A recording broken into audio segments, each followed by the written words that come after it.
As a teenager that took his body from this to this in just a matter of over 3 years of training, I think I know one or two things about progressive overload. I did over 200 workouts in the year of 2025. My best month came from October 2025, just recently, where I hit 22 workouts in 26 days from the 5th of October to the 31st of October. And I want to show you this as well. 27 new PRs across multiple muscles across the entire body in all of my sets in the month of December 2025. And I did this by understanding the one concept about progressive overload and diminishing returns. Look, you understand the concept of progressive overload. Beat your score, get more reps than last time, yada, yada, yada, easy, right?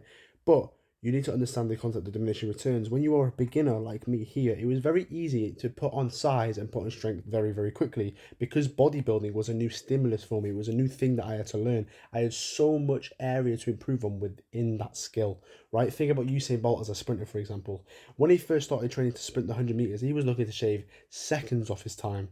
But when he hit his prime in 2012, he was looking to shave a 10th of a second, a 20th of a second off his time. And that's because he came so far in that skill already that even the littlest of margins was considered very, very good improvement for him.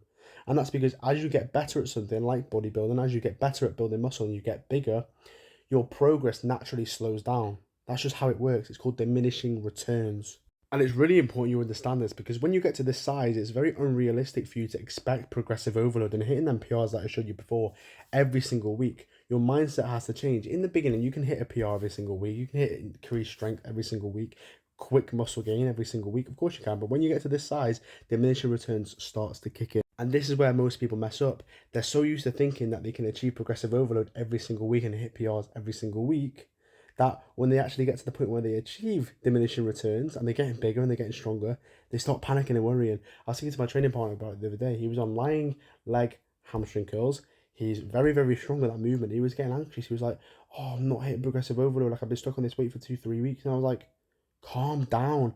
Please calm down. This is an exercise that you're getting stronger at. You've reached diminishing returns. You can't expect to hit progressive overload every single week anymore. Your progress is slowing down and that is natural, that is okay. So what you need to do now is change your mindset. Instead of thinking you need to hit progressive overload every single week to look like this, you don't. Try and expect it every 2 weeks, every 3 weeks, every 4 weeks. Find different ways to progressive overload like fatigue management or even controlling the eccentric, right? Find different ways to find progressive overload and expect progressive overload every 3 weeks, every month.